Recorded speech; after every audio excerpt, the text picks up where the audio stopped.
Sekolah bisa dibilang sebagai rumah kedua untuk para pelajar. Hampir seluruh waktunya semasa menjadi pelajar dihabiskan di tempat yang bernama sekolah ini. Di sekolah pun banyak hal yang terjadi dari tahap belajar, bersosialisasi, atau apapun. Nah, kali ini gue ingin membahas sesuatu yang dari dulu gue gak bisa sampaikan. Gara-gara gak ada medianya untuk menyampaikan hal ini. Mumpung sekarang ada, jadi gue pengen keluarin semua unek-unek gue yang dulu. Yang pertama, kalian pernah nggak sih kepikiran tentang kalau kalian ke sekolahan, kalian harus memakai seragam yang ditentukan oleh sekolah? Dan rata-rata sekolah di Indonesia mewajibkan para muridnya untuk menggunakan seragam yang sama dan tidak boleh beda sama sekali.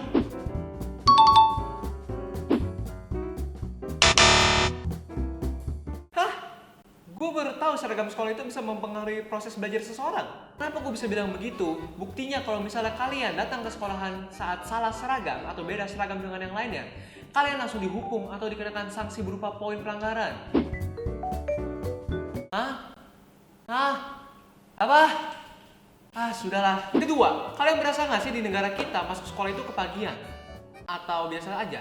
Masuk sekolah Indonesia rata-rata pukul 6:30 pagi. Jadi kalau misalnya dipikir-pikir, kita harus bangun sekitar pukul 6 pagi atau pukul 5 pagi karena rumahnya lumayan jauh dari sekolahannya. Lu mau ke sekolahan atau mau manen pohon karet? Pagi amat dah. Efeknya kalau misalnya kita telat bangun dari waktu yang ditentukan, kita bisa langsung buru-buru kelabakan untuk mandi atau segala macem, bahkan sampai nggak sempet buat sarapan.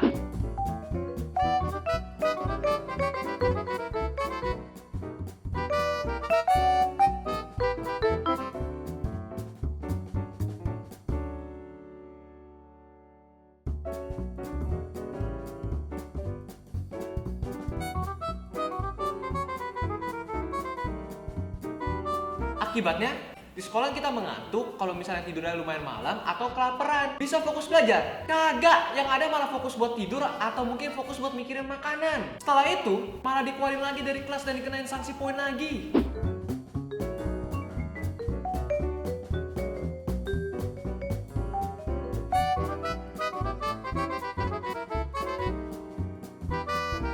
Ketiga, ada peraturan klasik yang tidak tertulis dan sering jadi bahan lawakan. Namun nyatanya peraturan ini sering terjadi tanpa disengaja. Bunyinya seperti ini. Peraturan nomor 1, guru selalu benar. Peraturan berikutnya, kalau misalnya guru membuat salah, ingat peraturan pertama.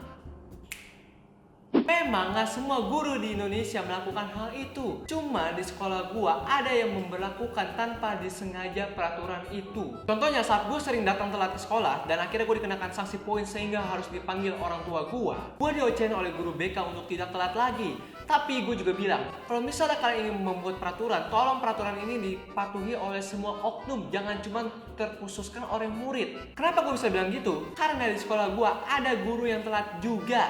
Kalau gue telatnya cuma 15 menit paling lama, kalau guru ini bisa paling lama tuh 3 jam telatnya. Paling cepet dia 30 menit, itu telat, dia paling cepet 30 menit. Tapi ditoleransi karena alasan rumahnya jauh. Oke, kalau misalnya begitu maunya, besok gue bakal pindah rumah ke ujung kulon biar gue bisa telat 5 menit sebelum bel pulang sekolah. Wait. Gue lupa. Peraturan pertama, guru selalu benar. Sorry, gue lupa.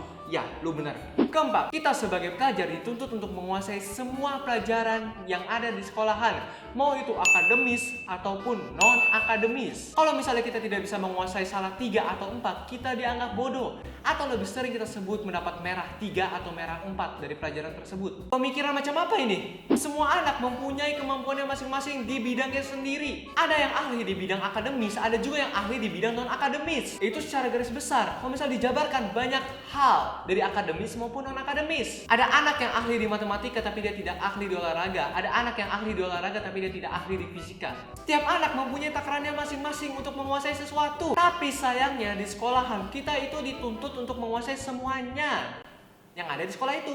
Apalagi kalau nggak bisa matematika, langsung dicap anak bodoh. Memang kembali lagi, nggak semua guru lo begitu, tapi ada lo yang begitu dan nggak sedikit jumlahnya.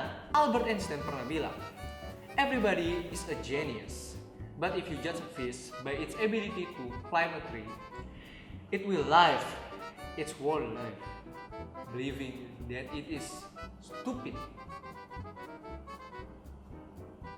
Wait, gue lupa. Guru kan selalu benar. Kesimpulan, Dari 4 poin tadi, sebenarnya hanya sebagian kecil pendapat yang ingin gue sampaikan. Sebenarnya masih banyak. Cuman kalau misalnya gue bilang kebanyakan, dibilang malah mengeluh. Gue nyampein segini aja pasti dibilang mengeluh. Kerjaan lu cuma ngeluh doang, udah ngelakuin aja sih, gak usah ngeluh kayak gini. Hah? Gua bukan mengeluh, gua menyampaikan pendapat gua. Apakah gua sebagai seorang pelajar tidak boleh menyampaikan pendapat gua? Kalau misalnya kalian menganggap, kalau misalnya menyampaikan pendapat itu dianggap mengeluh, berarti pemikiran itu akan membuat kita selamanya akan menjadi pasrah akan peraturan yang ada.